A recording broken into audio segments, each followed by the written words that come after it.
आज की कहानी एक मूर्तिकार की है। एक समय की बात है, एक गांव में एक मूर्तिकार रहता था। मूर्तिकला के प्रति अत्यधिक ही प्रेम के कारण उसने अपना संपूर्ण जीवन मूर्तिकला को समर्पित कर दिया था। परिणामतः वह इतना प्रांगत हो गया था कि उसकी बनाई हर मूर्ति जीवित प्रतीत होती थी। उसकी बनाई मूर्तियों को देखने वाला उसकी कला की पूरी पूरी प्रशंसा करता था। उसकी कला के चर्चे उसके गांव में ही नहीं बल्कि नगर और गांवों में होने लगे। ऐसी स्थिति में जैसा सामान्यतः होता था वैसा ही तो मूर्तिकार के साथ ही हुआ। उसके भीतर अहंकार की भावना जागृत हो गई। वह स्वयं को सर्वश्रेष्ठ मूर्तिकार मानने लगा। उम्र बढ़ने के साथ जब उसका अंत समय निकट आने लगा तो वह मृत्यु से बचने की युक्ति सोचने लगा।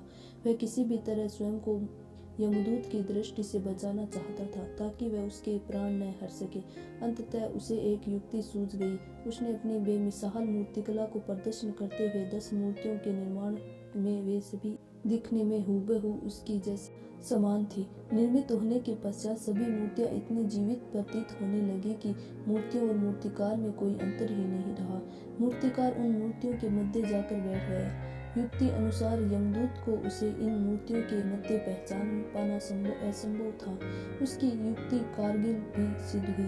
जब यमदूत उसके प्राण हरने आया तो 11 एक सिर की मूर्तियों को देख चकित रह गया।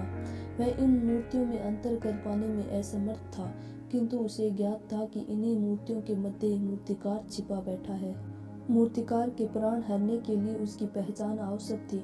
उसके प्राण न हर पाने का अर्थ था प्रकृति के नियम के विरुद्ध जाना। प्रकृति के नियम के अनुसार मूर्तिकार का अंत समय आ चुका था। मूर्तिकार की पहचान करने में यमदूत हर मूर्ति को तोड़ कर देख सकता था, किंतु वह कला का अपमान नहीं करना चाहता था। इसीलिए इस समस्या का उसने एक अलग ही तोड़ निकाला। उसे मूर्तिकार के अहंकार का बोध था, अतः उसने अहंकार पर चोट करते हुए बोला, वास्तव में सब मूर्तियां कलात्मकता और सौंदर्य का अद्भुत संगम है, किंतु मूर्तिकार एक त्रुटि कर बैठा है। यदि वो मेरे सम्मुख होता तो मैं उसे उस त्रुटि से अवगत करा पाता। अपनी मूर्ति में त्रुटि की बात सुन अहंकारी मूर्तिकार का अहंकार जाग गया। उसे रहा नहीं गया और झट से अपने स्थान से उठ बैठा और यमदूत से बोला, त्रुटि असंभव है। मेरी बनाई मूर्तियां सर्वतः त्रुटिहीन होती है। यमदूत की युक्ति काम कर चुकी थी। उसने मूर्तिकार को पकड़ लिया और बोला, बेजान मूर्तियां बोल नहीं करती और तुम बोल पड़े।